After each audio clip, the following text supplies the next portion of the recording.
video, I want to show you how to create political survey questionnaire. First, you need to click extensions, Coffee form, and then load from template.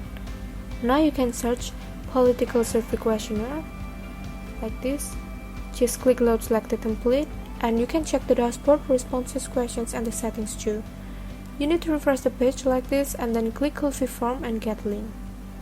And now click continue, and then go to your account and just click advance and go to Coffee form, and now just click allow, and you will get the link like this. Just copy it all and paste it into your search engine, and now the form is ready to use. You can change the questions too. For example, here I want to insert new row, and for example I use tags, and just copy the question and change it into name, for example, and go to your form, and it will show like this in the form. Or maybe you can change the text too into date, and don't forget to change the questions too, and it will change like this, so the audience can pick the date easily from the calendar. Or you can delete the row if you don't use it anymore, so it will disappear like this. And go to settings to change the background color of your form.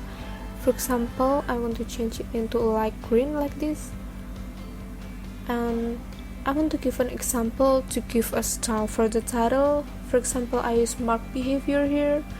Just follow the step and just type the code like this. For scroll mode, I use 25, but you can pick your number, and don't forget to close the code like /mark here, and go to your form, and now the title is moving. Thank you.